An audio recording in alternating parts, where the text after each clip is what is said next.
you, Mark. All the Middle Eastern states share the vision of establishing a WMD-free zone in the Middle East. However, they differ in the way they envision the process and conditions for establishment of the zone.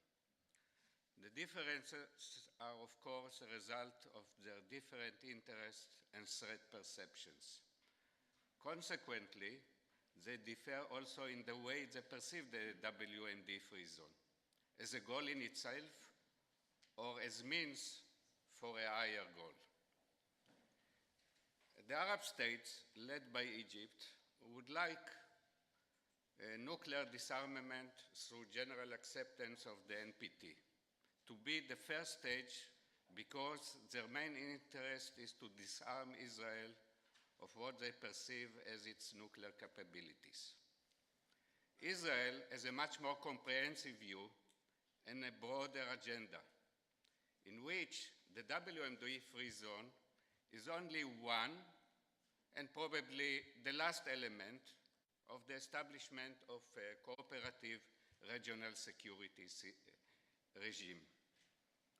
All the elements are strongly interlinked.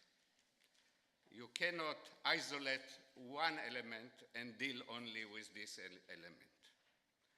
The Middle East, I think, is the only region in the world that is bereft of any framework of a cooperative regional security regime. How can we have comprehensive disarmament arrangements that necessitate a measure of trust, be it minimal, be established when states do not recognize each other, do not have diplomatic relations, and do not talk with each other? And certainly, they do not talk with each other on security matters. It is even more necessary in a region that excels in non-compliance with signed agreement. Why should we think that signing on another agreement, an agreement on the establishment of WMD-free zone, will lead to better compliance with this agreement? And therefore, Israel does not think that the establishment of a WMD-free zone can simply be achieved by all states signing on the NPT and other treaties. The NPT safeguards have been proven to be a mechanism that is too weak to prevent nuclear proliferation in a region like the Middle East. I don't have now to mention all the very known cases of non-compliance with the NPT, starting with Saddam Hussein's Iraq. The region needs a stronger and a specific monitoring and verification arrangements and stronger mechanisms of enforcement. Look what happened only recently when Syria has attacked its own citizens with chemical weapons.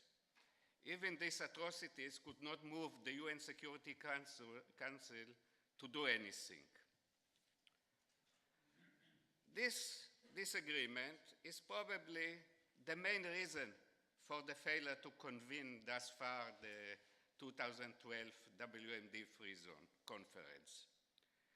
The regional parties could not agree on terms of reference that will prevent one party from forcing its concept of the process on the other parties by utilizing automatic majorities that support its position. No wonder that the principle of decisions by consensus was a main subject of the disagreement. So the main question is, what are the prospects of launching a process of building of a regional cooperative security regime that will include as one of the stages the convening of the conference? And if that will be the nature of the conference, then the WMD-free zone conference can be a useful instrument. I am now somehow more optimistic because of the recent developments in Syria and Iran. Until these recent developments, I was quite pessimistic, even not a sophisticated pessimistic, which it seems to me is the term of this conference. And I was pessimistic because the turbulences in the Arab world seemed to discourage any serious attempt of building a cooperative regional security system. They produced mostly uncertainties. In some cases, these uncertainties threatened the basic notion of the existence of states in the Middle East. Political leaders are usually not gamblers. They do not like to take risks in times of high uncertainty. And the consequence of it is that they avoid any serious decisions under these conditions. The use of chemical weapons in Syria demonstrated to all of us what we want to prevent. Developments in Syria also raised again the possibility of WMD falling into the wrong hands of extreme non-state actors. It was encouraging to see that Russia and the US can cooperate when they face this kind of a danger of proliferation. I believe that the agreement on chemical disarmament in Syria is real. And I also believe that it is going to be implemented. And not only because there is an agreement and the parties signed an agreement and and there is a UN Security Council resolution, but because I think that implementing the agreement became a real interest of the Syrian regime. The chemical weapons has turned from being an asset for the survival of the regime to something that is a burden that may threaten the survival of the regime. And that is very good, because in my opinion, it is much better when states reject proliferation because it's their interest, and not only because they are committed to a certain treaty. And now we have to come to the big elephant in the room. And the big elephant in the room is the Iranian nuclear program.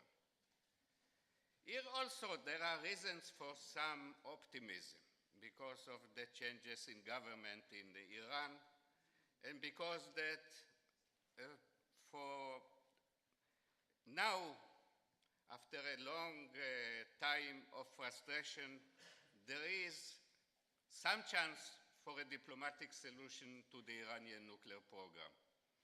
If that will take place, then I believe it will be much better for all the parties. And I think that is the place to clarify that, in contrast with some perceptions in the international community, Israel does not prefer the use of force, a military action, as a way of settling the problem of the Iranian nuclear program. Israel prefers a diplomatic solution. Of course, if it is a real diplomatic solution that prevents Iran from achieving a breakout capability.